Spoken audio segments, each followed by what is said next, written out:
नमस्कार, मी पंजाब मध्ये सांगायचं झालं तर पूर्व विदर्भ आणि पश्चिम विदर्भ म्हणजे ह्या 6-5-11 जिल्ह्यामध्ये भाग बदलत पाऊस पडणार आहे।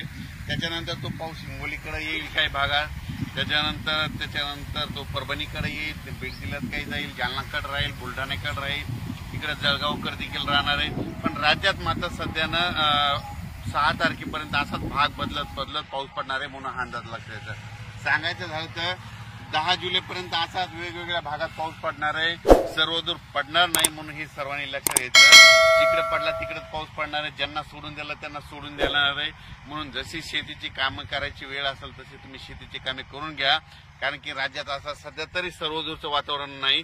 फक्त जास्त वरून राज्याची कृपा मात्र नागपूर, वर्धा, भंडारा, यवतमाळ, त्याच्यानंतर अमरावती, अकोला, बुलढाणा, त्यानंतर जळगाव, त्याच्यानंतर इकडं धुळे, नंदुरबार या भागाकडे जरा वरून राज्याची जास्त कृपा आहे। सध्या तरी पाऊस 10 तारखेपर्यंत त्या पट्ट्यामध्येच पडणार आहे आणि त्याच्यानंतर थोडाफार ते पाऊस काय होईल हिंगोलीकडे, नांदेडकडे, त्याच्यानंतर परभणीकडे, त्याच्यानंतर बीड जिल्ह्यात काही भागात, त्याच्यानंतर नगर जिल्ह्याच्या काही भागात, त्याच्यानंतर इकडे संभाजीनगरकडे, जालन्याकडे, बुलढाण्याकडे असा पडणार आहे म्हणून हा अंदाज लक्षात आहे। पण राज्यात तरी सध्या सर्वदूरचं वातावरण नाही, फक्त विखुरलेल्या स्वरूपातच पाऊस पडणार आहे, भाग बदलतच पडणार आहे।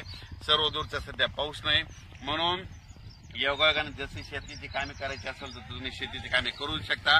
आज देखील 3 जुलैला रात्री बघा तुम्ही, आज 3 जुलैला विदर्भामध्ये बऱ्याच ठिकाणी पाऊस पडणार आहे, परभणी जिल्ह्यात देखील पडणार आहे, बीड जिल्ह्यात देखील पडणार आहे, त्याच्यानंतर संभाजीनगरकडे देखील पडणार आहे, लातूर जिल्ह्यात देखील काही भागात पडणार आहे, त्याच्यानंतर धाराशिवकडे पडणार आहे, त्याच्यानंतर सोलापूर जिल्ह्यात देखील काही पडणार आहे। पण सर्वदूर नाही पडणार, भाग बदलत पडणार आहे, विखुरलेल्या स्वरूपाचं।